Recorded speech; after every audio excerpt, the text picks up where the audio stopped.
everybody. Welcome back to another episode of Throwback Thursday. Today we're going way back to 2009, and we're going to open up this box of 2009 Heritage High Number, which is going to feature the base design as the 1960 Topps design. There's also one autograph or relic card in every box. 220 cards in the entire set. 75 rookies are included amongst this checklist. I think there's only two currently active rookies, as this set was now, like 14 years ago.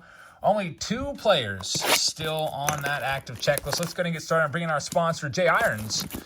Grabbed this box. Also, coming up this month, we have TOPPS Tech from 1999. Coming our way probably next week, I think. Looking forward to that one. And also 2003 Topps Traded on the horizon. I sold all of the Throwback Thursday spots for the month at one time, so I'm looking forward to opening those.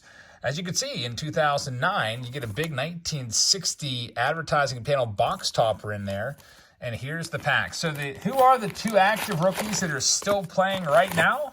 One of them is Daniel Bard, who actually retired from baseball for like almost a decade, and then he came back and was very effective as a Rockies closer. And the other player that's in this that is still around, who's got a rookie card, is Andrew McCutchen, who's now on the Pirates, 2009. His card is a short print, so it would be a nice one to find in this. So there's the pack wrapper.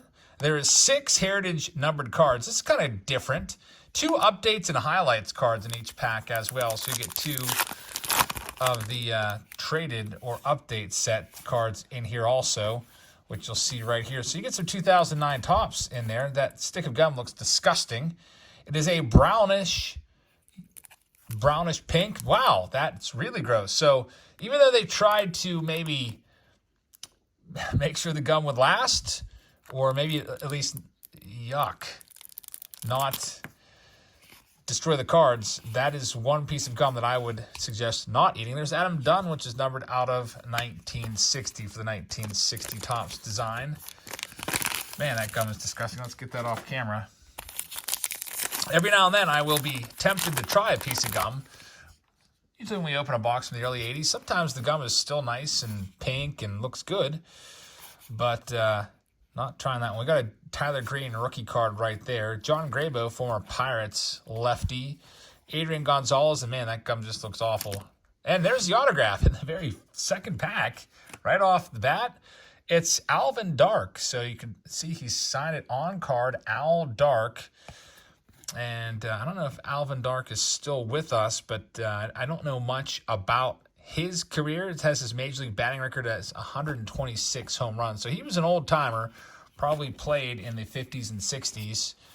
So there's the autograph. That's pretty good that we get an auto instead of a relic. By the way, later today, we'll have the new release preview video of Stadium Club Chrome Hobby Boxes. I already showed you the blaster boxes last week. There's John Garland. Lots of these players now retired. Not too many players get to have a 14-plus year career. There's Joel Hanrahan. We've got Ben Francisco and Ian Snell. I once caught Ian Snell's hat. Just coming off the field at the end of the game, in the very final game of the season, and the Pirates players, I don't know if they still do this or not, but for the final home game, they would toss everything into the crowd. Their batting gloves, armbands. Some players would slide bats across the dugout. Most players would toss their hats into the crowd. And they were throwing their hats in the crowd. And I caught Ian Snell's in 2008. He's been long since out of baseball. We got Mark DeRosa. This is going to be numbered to 1960. These boxes, by the way, are pretty tough to find. There's not too many left. They are, I think, approximately $250 a piece on eBay if you wanted to try one of these for yourself. That's one thing about these older boxes. They start to dry up. There's Antonio Bastardo, former lefty reliever. Delwyn Young. Fu T. Nee. I do not remember him whatsoever. Mike Sweeney and Justin Masterson. Masterson was pretty good for a few years with the Indians. Tommy Hanson, rookie performers. Unfortunately, he passed away tragically. There's Wilkin Ramirez. A lot of these rookies I don't remember. Some of these guys probably didn't even really make too much of a dent in the majors. Just goes to show you, every year, there's all these rookies. 75 rookies in this set, and how many of them really made a a mark. I was looking over the checklist, and really I think the only one that I would say is Andrew McCutchen. Some had nice careers like Jordan Zimmerman. I don't know if he is still around. He pitched in the majors maybe a year or two ago, but I don't know if he's still with us or not, Jordan Zimmerman. He was very ineffective the last 3-4 years. Here's the next pack up. Jordan Schaefer, rookie card. Tony Gwynn Jr. right there. Nigel Morgan, he was something else. Nigel Morgan, he used to have an alternate personality. He would call himself Tony Plush, and he would stick to that and actually do interviews like he was literally some other person. He was interesting, though. Nigel Morgan. And we'll see what else we have in here. There's Eric Hinsky. And why is that all wrinkled up? There's a creased card there of Anthony Swarzak with more disgusting spoiled gum. LaTroy Hawkins there as well. So one stack's in the books from 2009 Heritage. Still have yet to find the Andrew McCutchen. There's Matt Latos. Matt Latos, not really beloved in Pittsburgh. Used to kind of get into it with the crowd. But I kind of liked Matt Latos. At first I hated him, and then I kind of liked him. He once threw me a knuckleball when I was there as a fan. I saw him throwing a knuckleball in during batting practice, and I just went like this. Just kind of like did a knuckle grip and moved my hand back and forth, kind of in knuckleball motion, and then he saw it and threw me a knuckleball once. He had a couple good years with the Reds.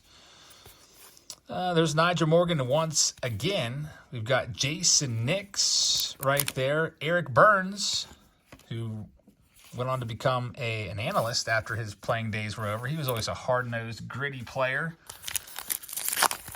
All right, here's our next pack. So what they're trying to, I guess, accomplish here is give you the gum.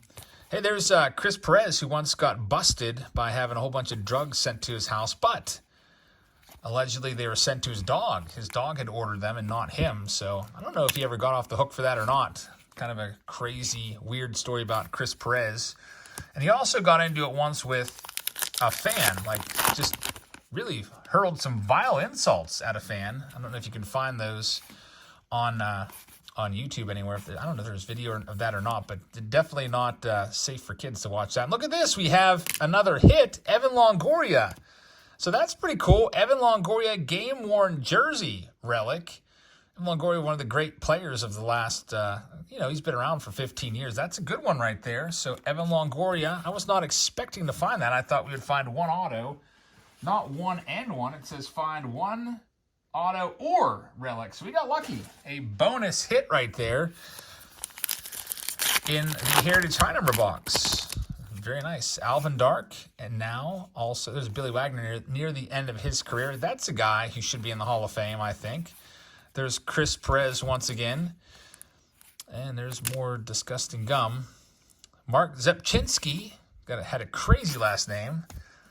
I wonder if anyone out there, that would be a good trivia question. Go up to somebody and say, well, not nowadays because he doesn't play anymore, but go up to somebody at a ballpark and say, hey, you an Indians fan or whatever team you played for at the time? They'd be like, yeah, spell Zepchinski. If they could, give him like, I don't know, $20 or a pack of baseball cards or something. That'd be kind of a fun video to do. There's Brett Gardner, Chrome, number 1960, and Jesus Guzman. So we got one stack left coming up here. Brandon Lyon. There's Diori Hernandez. I don't remember him whatsoever. A lot of failed prospects, and you have all these update cards in here. David Wright and Brooks Robinson. And Michael Saunders, who had some decent seasons. All right, here we go. Next pack up. Johnny Gomes. I think he went over and finished his career over in Japan. And there is Randy Johnson. Hall of Famer Randy Johnson getting his 300th win. Some people speculate we'll never see another 300-game winner in the big leagues. I think that we may. Justin Verlander has a shot. He would have to average just over 18 wins the next 3 seasons, like 18.3 wins a year. Team USA card, Derek Jeter and David Wright. That's kind of a cool card. 2009, getting near the end of Derek Jeter's career. Pulled a Derek Jeter autograph in our last break, by the way, last live stream, which is pretty nice. Although it was a redemption.